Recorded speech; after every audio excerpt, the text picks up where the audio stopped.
Hello friends, welcome. Friend, yesterday I wrote an article on gold rush.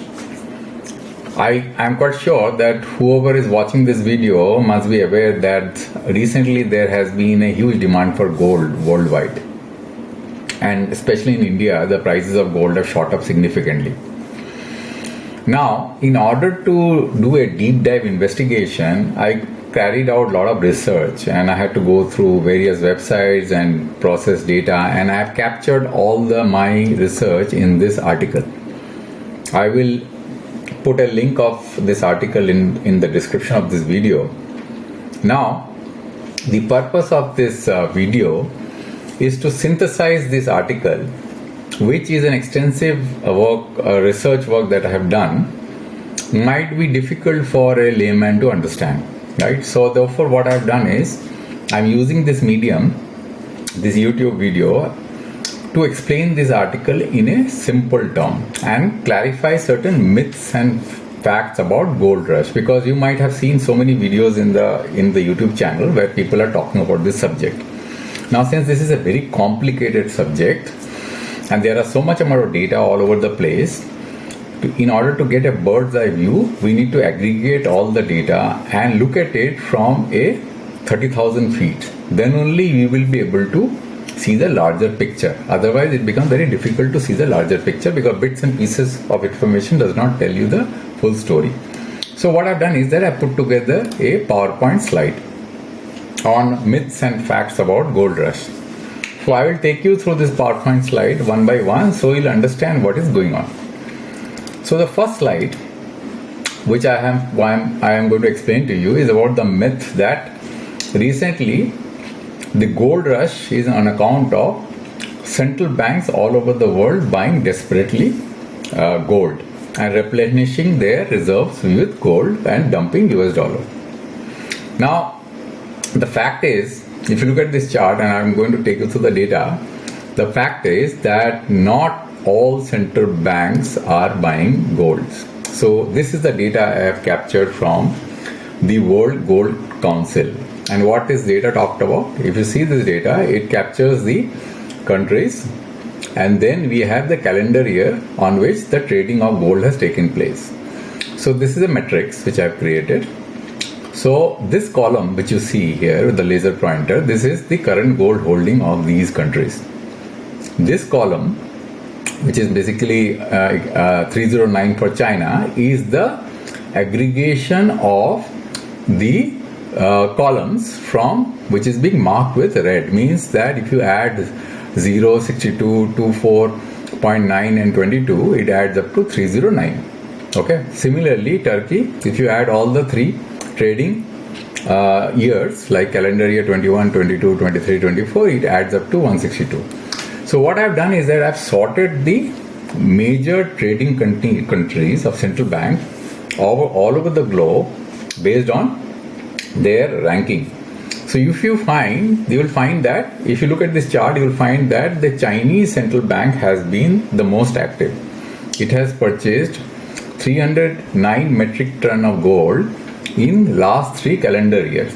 Now why I'm talking about actually last 4 calendar year, because starting from CY21, CY22, CY23 and including CY24 as well.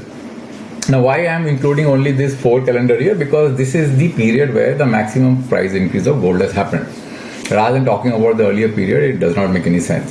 So you will find that China, Turkey, though Turkey has only purchased a lump sum amount of 147.6 metric ton in CY22, and then they have sold actually in CY21 and CY23, and CY24 they have purchased 16 ton.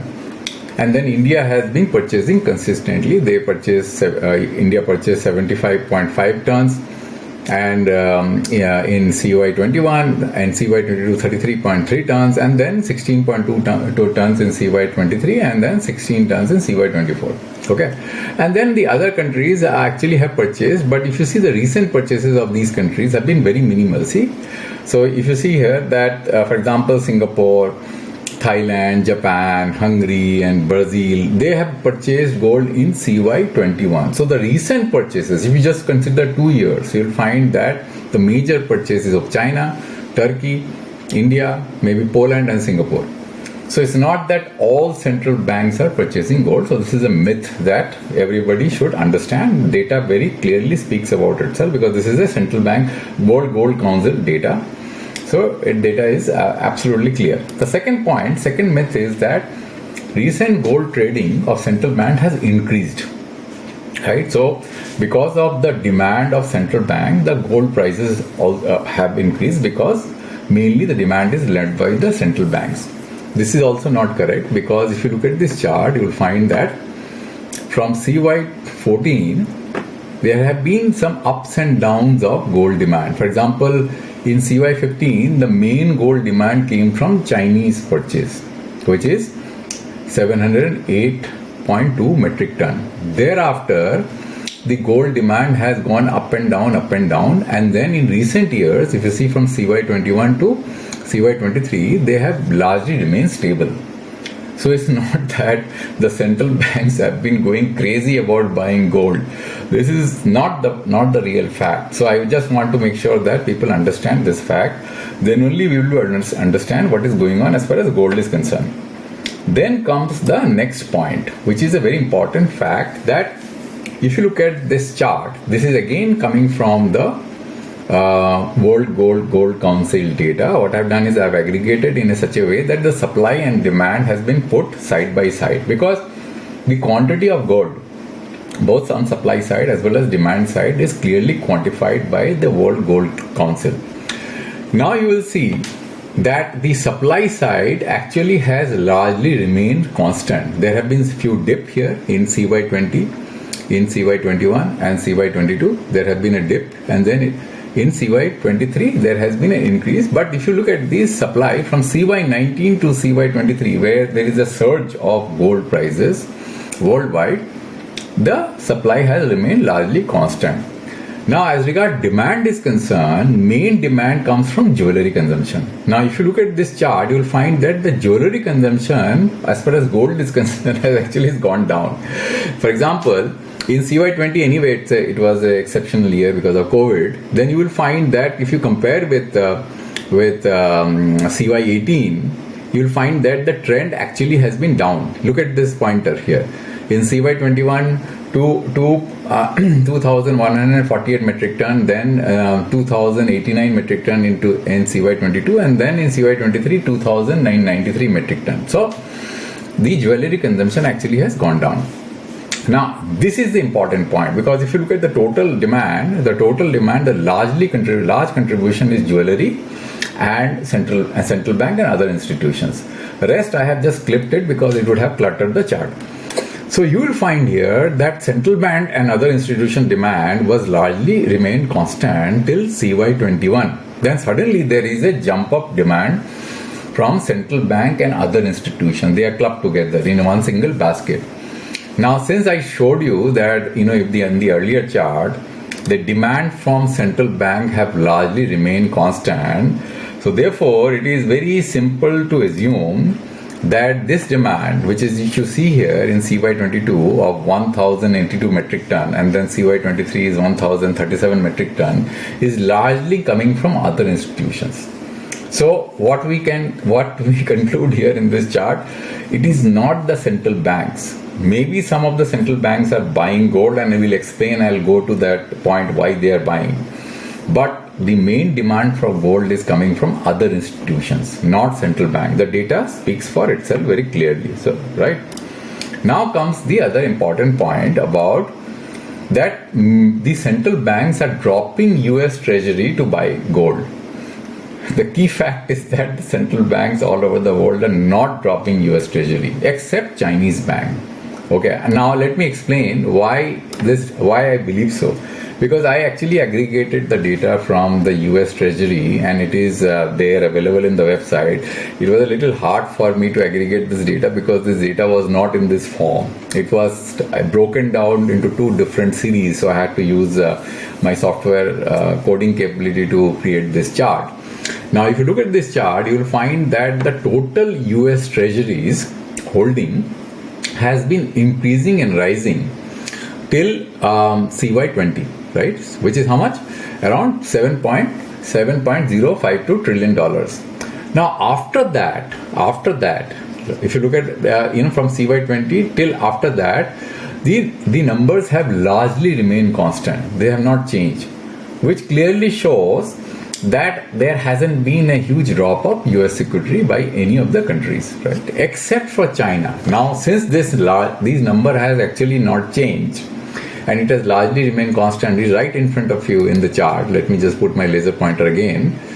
It is already there. So if you look at this chart, you'll find that the Chinese central bank has dropped its US securities, and it has been doing so since CY18, and then the current holding of Chinese central bank is $75 billion, which means that if the Chinese central bank has been dropping US securities, and the total holding of US security, both long term as well as short term, is largely held constant at roughly around $7 to $8 trillion, clearly shows that other central banks actually have not dropped in their US security. They might be increasing. For example, if you look at India, you'll find that though Indian central bank has been buying gold, but their US security holding has not dropped, around 235 billion dollars. Okay, so and there might be a slight drop, like Brazil has dropped it, but India has not dropped. If you look at UK, they have increased. Japan has largely remained constant. Canada has increased. Belgium has increased. Ireland has increased. So what I've done is that I have basically ranked them according to the last holding of US security. So it's very clear that central banks are not dropping US security except Chinese central bank, right? Now let's ask this very simple question as to why the Chinese central bank is dropping US security. We have to understand this at this point. Now the clue is right here. If you look at Russia has been dropping US securities since CY10. Now its holding in US securities is largely very, very minimal. Now you know that Russia has been in conflict with US. There is an Ukraine in a battle there, war is going on there. So maybe that Russia was preparing in advance for this conflict, and that's why it was dropping US securities. Now you know that there is already a battle or a conflict which is possible to take place in your future because of this Taiwan issue, and there is also a trade war going on between US and China. Maybe China is preparing in advance for that conflict.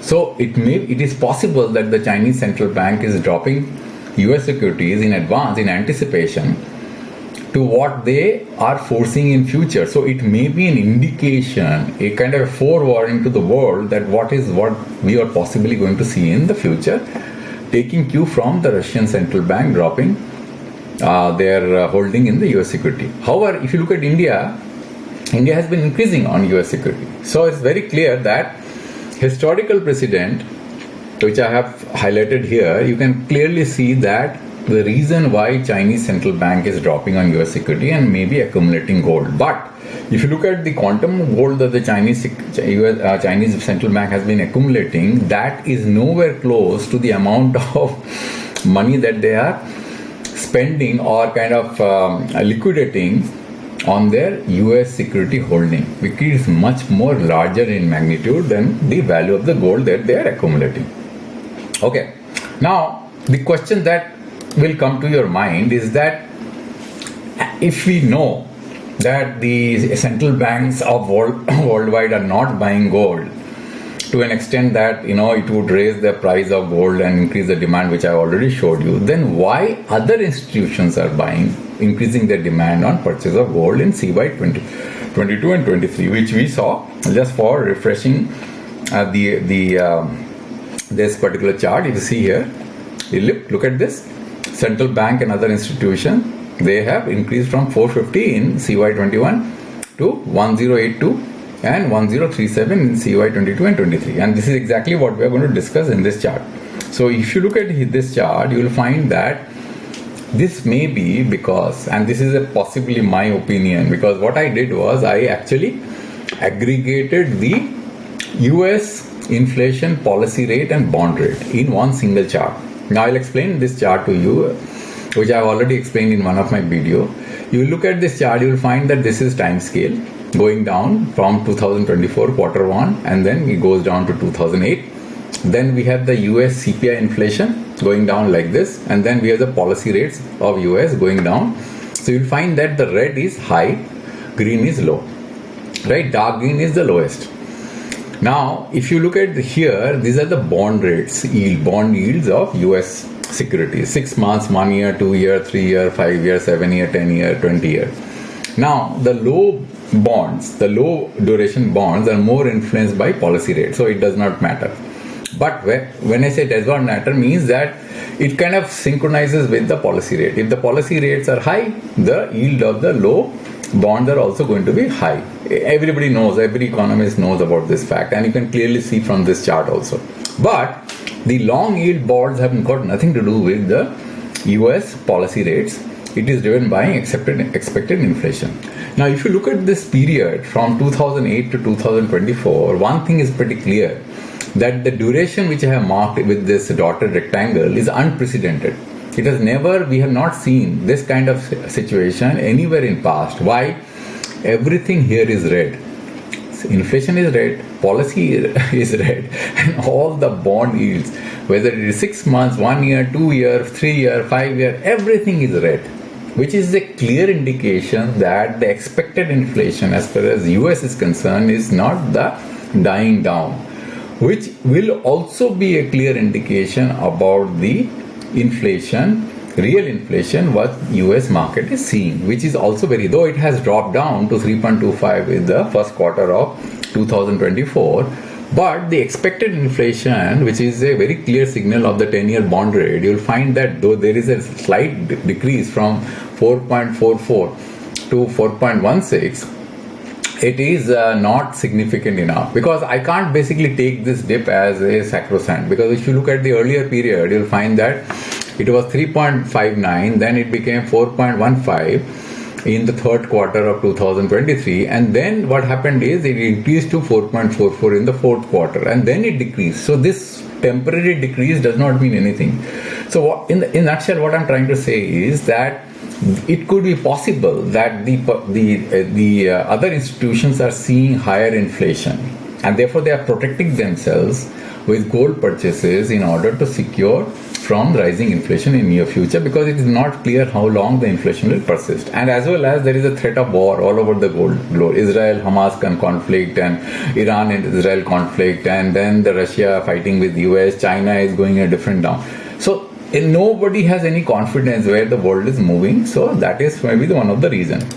The other side comment I would like to just make is that if you look at the US debt situation, you will find that the US debt is been rising dramatically. It rose in 2008, just after 2008 crisis. Then after 2019, when the COVID struck, if you look at the amount of debt that the US has accumulated is significant. So that is also kind of putting a lot of pressure on US economy as far as inflation is concerned. So this amount of liquidity has to be absorbed somewhere, right?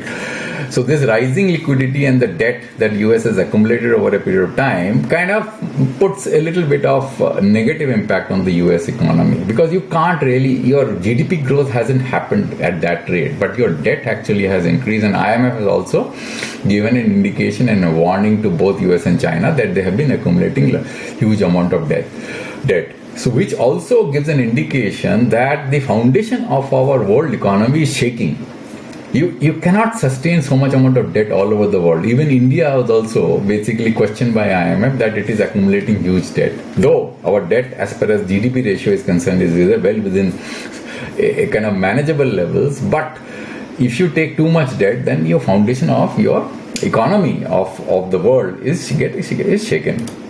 Just to summarize what I told you right now as far as my presentation is concerned, that key points here, that the gold supply has been stable.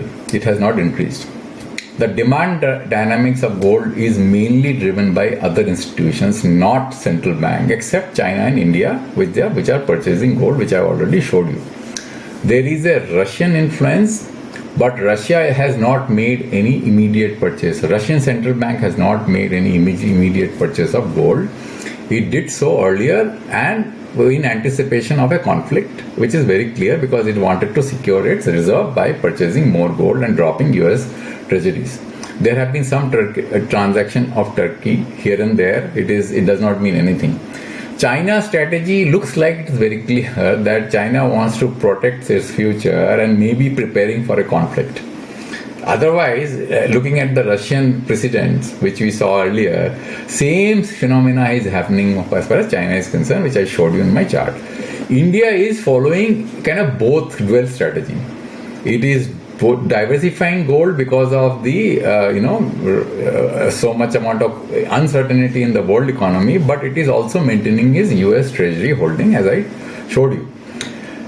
Consumer demand has not increased significantly, but institutional demand has increased. Central bank demand also has remained largely constant, and there is an economic impact, especially because the US is one of the predominant market in our world, and if its economy is shaking because of high debt and increased inflation, because it is very clear now that our inflation level as far as US is concerned is never going to fall back to the levels that we saw earlier. It's going to keep remain high and may take quite a while before this drops to a reasonable level, which is clearly reflected by the expected inflation, which kind of the bond yields of 10-year clearly points to the expected inflation that the market is seeing in future as far as inflation is concerned. So that is also a dampener. So just to basically give a future perspective where we are seeing everything which we see from going forward as far as gold demand is concerned, it's clear that the gold prices have increased to a significant level. If you look at the price earlier, it was in my article, which I did not capture in my chart. Look at this article, you'll find that by CY23, the gold prices actually have come to $1,940 per ounce. Now it has crossed even $24,000 per ounce. So it is actually at the peak level. The gold prices are actually at the peak level. So because the gold prices have gone to a peak level, so what we see now, we are basically going to see maybe the prices will go further, but the prices are not going to be driven by the central bank purchases. It is because of the simple reason, because cost of 1 metric ton of gold is 77 million USD at the price of $24,000 per ounce. Now, if you look at the purchases which the central bank of various countries have made, you will find that China has made a purchase of around 309 metric ton in last 4 years. Now, if you go with this number, around 300 odd number, you will find that this is the number. The cost will be roughly around 300 metric ton gold will be around $22 to $25 billion. Now China has got how much? They actually have around $775 billion of US Treasury holding.